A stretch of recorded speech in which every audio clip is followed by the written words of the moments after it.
Hi, I'm Ryan Nutter, CEO and Principal of Cornerstone Senior Advisors. And as we say all the time in the office, Medicare is the air we breathe. In this video, we're going to talk with you about medical savings account plans, MSAs. This is a newer option with Medicare that offers some unique advantages and benefits that has not been as familiar with people on Medicare. It's a little bit new. So we want to dive into what are MSA plans, how do they work, what is the benefits of them, and so on and so forth. Now, I call these plans hybrids between your typical Medicare Advantage plans and your Medicare Supplement plans. We do have content on Medicare Advantage plans on our website, Medicare Supplement plans, so for a deeper dive on those topics, check out those videos on our website. But for this one, we're going to talk about MSA, Medical Savings Account Plans. So how are they hybrids? What do I mean by that? Well, it is a type of a Medicare Advantage plan. And what I mean by that is when you sign up with an MSA, the government is handing responsibility for your health care off to a private insurance company. So whatever company is offering this medical savings account, they are now fully responsible for your health care. They are administering your health care. And so it is a Medicare Advantage plan in that the government's handing that responsibility off to the private insurance company. It's also often zero premium like other Medicare Advantage plans that you'll find. You can sign up with the MSA and you don't pay any of the added premium. You still pay your Part B premium. So you're still paying that in 2023, this is when we're recording this video, it's $164.90. You still pay that Part B premium, but you don't pay any premium oftentimes above and beyond the $164.90. When you sign up with a Medicare Supplement plan like a G, a F, an N, you are gonna pay added premium. You don't do that often with an MSA. So it is a Medicare Advantage plan, and oftentimes you can find these at zero premium. Those are benefits. Well, how is it like a Medicare Supplement plan? One, there's no network. Typically with all these other Medicare Advantage plans, you have networks you need to abide by. So you need to find what healthcare providers, what hospitals are in network with your Advantage plan. MSAs work a little differently. They don't require you to go in network. They don't have a network. If a healthcare provider accepts Medicare, then they'll take this medical savings account plan. Now, I do want to throw a disclaimer in that those healthcare providers can choose not to accept the plan, so it's a good idea before you sign up with a medical savings account to check with your provider just to make sure they'll accept the plan, but there's not really a network that you have to abide by. And then also no need for prior authorizations, which oftentimes with your traditional Medicare Advantage plans, you do need prior authorizations. So how does a medical savings account work? So this is kind of the cycle. Let's look at this like it's an annual cycle. So in January 1, they're going to deposit funds into a member-owned bank account. It's your medical savings account. You're going to open up a bank account with this plan. They're going to deposit funds into that account for you. Well, why do they do that? Where do they get those funds? Remember, it's a version of a Medicare Advantage plan. When you sign up with a Medicare Advantage plan and the government hands the responsibility for your health care off to that Advantage company, the government is subsidizing that company. So the government's throwing that company money because they are now solely responsible for your health care. So what the company offering this medical savings account is doing is they're sharing some of that subsidy that they're receiving from the government with you, and they're gonna put some of that into that bank account for you, and you can use that for your healthcare needs. So then you can decide how you wanna use those funds. You can spend those funds on Medicare covered services, healthcare provider services, going to a primary care doctor, emergency room, hospital, surgeries, things like that. You can spend them, you can save it, you can invest the funds. Oftentimes, if you have over a certain amount, let's say over $2,000, you can choose to invest those funds and try to gain a little interest on that money. The plan, once you hit your deductible, there is going to be a deductible with this medical savings account. Once you hit that deductible, then the plan takes over and they pay the rest of your out-of-pocket costs. And at the end of the year, if you have any funds left over, they actually roll over to the next year, so you can accumulate. So let me try to break this down a little better right here and give you an example. So let's say you sign up with a medical savings account plan, and they put $2,000 in your medical savings account January 1. So you receive $2,000.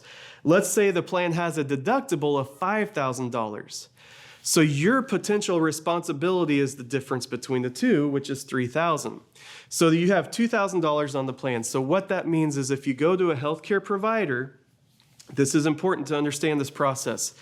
You're going to receive, if you sign up with a medical savings account, you're going to receive 2 cards.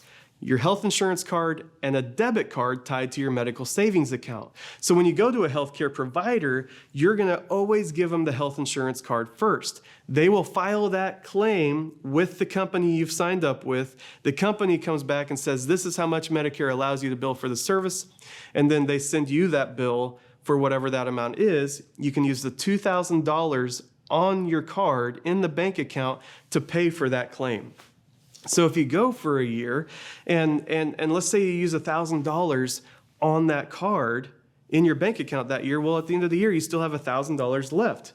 You don't lose that $1,000. It rolls over to next year. So then January 1 the following year, you get another $2,000. Well, now you have $3,000 in the account with a $5,000 deductible. So now your potential out of pocket is $2,000. If that makes sense. So what are some of the benefits of an MSA plan? Well, it combines zero premium with no network. You have no network with Medicare supplement plans. You have zero premium plans with Medicare Advantage plans. And this is, like we said at the beginning, a hybrid of the two. You can combine the zero premium with the no network. But again, the disclaimer, always check with your regular routine providers to make sure they'll take the MSA before you sign up. You have control over some of the funds that Medicare has applied for your care. So when you sign up with a typical Medicare Advantage plan, well, they're going to get subsidized from the government. They're going to receive subsidy from the government for your health care, but they are determining how to spend those funds. With an MSA, they are throwing some of that money into a medical savings account for you, and then you can decide how you want those funds to work on your behalf. That's a benefit. It's the only plan where they're going to allow you to use some of the funds the way you see fit. You can use some of the funds to pay for healthcare related items, which Medicare typically doesn't cover. You have to use these funds in this bank account for medical purposes. You can't go buy a gallon of milk with these funds. You're going to be taxed on it. You'll pay a fee for doing that. But anything medically related, even things Medicare typically doesn't cover. If you need to go have a crown and it's a $1,200 crown, you can use those funds for that crown and you don't have to pay a fee. So there's some flexibility there. Anything healthcare related, even if it's something Medicare typically doesn't cover. Now, another disclaimer, if you use the funds for anything Medicare typically doesn't cover, like dental, like paying for a new pair of glasses, like paying your copays for your medications, you can do that. It's fine, but that does not apply to your deductible. So let's go back. If you use $1,000 to pay for a crown, that's okay. So now you have $1,000 left on the plan, but you still have a $5,000 deductible because the $1,000 for that crown did not apply to this deductible. So now your potential out of pocket for this year is $4,000 instead of $3,000. Anytime you use these funds for anything Medicare typically recovers, so you're going for your routine doctor exams, you end up in the emergency room, you're going for a surgery, you end up hospitalized. When you use these funds, it does reduce your deductible. They do apply to your deductible for anything Medicare typically covers. So that's why your potential out-of-pocket's $3,000. You can use it beyond for things that Medicare typically doesn't cover. Just remember, it does increase your potential out-of-pocket for that year. Now, you can pick your own drug plan. When you sign up for those traditional Medicare Advantage plans, if it's a Medicare Advantage plan with no drug coverage, you just don't have drug coverage, you can't go sign up for a standalone drug plan. If it's a Medicare Advantage plan that comes with its own drug coverage, well, you have to use what drug coverage comes with that plan. You can't pick and choose your own drug plan. With an MSA, you can actually choose which drug plan you want. So there's typically in each state over 20 different standalone drug plans. So anytime we sit down with someone, we're going to plug in our office, we're going to plug their medications in our computer. How many milligrams do you take? What pharmacy do you use? We're going to run that information through all of the available plans to determine which drug plan makes the most sense for you. Which one's going to do the best on your behalf as far as covering your medications? Well, you can do that still with a medical savings account. You can pick a standalone drug plan. You are going to pay a premium for that drug plan, but you can pick a standalone drug plan to help you cover your medications. The funds become a life insurance policy if you don't use them. So let's say you accumulate these funds. So you have $2,000 each year that are applied to the card. That's just an example. It could vary. It may not be exactly $2,000, but let's say 20 years down the road, something happens to you. You have $6,000, $7,000 in that account. Something happens to you. That $6,000, $7,000 would actually be passed to a beneficiary like a life insurance policy because those are your funds. That's pretty convenient. And then you can invest the funds if your account value is over $2,000. That's unique. So if you're familiar with HSAs, health savings accounts, which are available for people prior to Medicare, this is kind of Medicare's version of an HSA. What are some scenarios where I've seen these MSA plans excel? Where have they been a real benefit for people? So let's talk about some of those examples. This is not exhaustive. These are just a few I just wanted to throw your way to give you some things to think about. If you already have money in an HSA, this could be a good option. Let's say you're retiring, you're walking away from your career, you're sailing into that retirement moment, and you already have an HSA, a health savings account that's got $15,000, $20,000 in it. You could sign up with a medical savings account, and you could use that HSA to pay for your healthcare needs, whatever's going up for several years. And let's say 10 years down the road, you've exhausted your $15,000, $20,000 that you have in your health savings account, but you've been letting your medical savings account accumulate. So now 10 years down the road, all of a sudden you have another $20,000 in the medical savings account because you've been using your health savings account all this time. So it really fits well for someone that already has quite a bit of funds in a health savings account.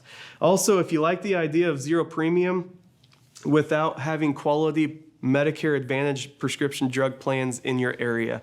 Like I said at the beginning, your traditional Medicare Advantage plans have networks. So where you live can determine what plan options you have. So you may not have a Medicare Advantage plan option in your area, or maybe the Advantage plan options you do have just really aren't that quality. They're not real appealing to you. Well, this is a plan that maybe really would fit well with what you're looking for in a low cost, no network option.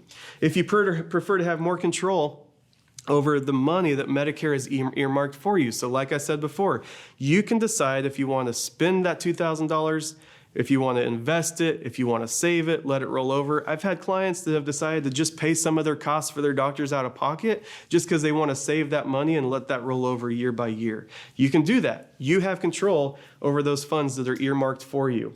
If you use a direct primary care doctor, some of you may not know what this is. This is a little bit newer, but it's continuing to grow. It has momentum. So basically, a direct primary care doctor or a concierge doctor, you pay them direct. You don't use insurance with this doctor. This doctor doesn't take any insurance. So you pay them a monthly fee, and then you have 24/7 access to your doctor. You can call them, you can text them, you can email them, you can go, and you never have a copay. You don't have costs because you're paying a monthly fee to have access to that doctor.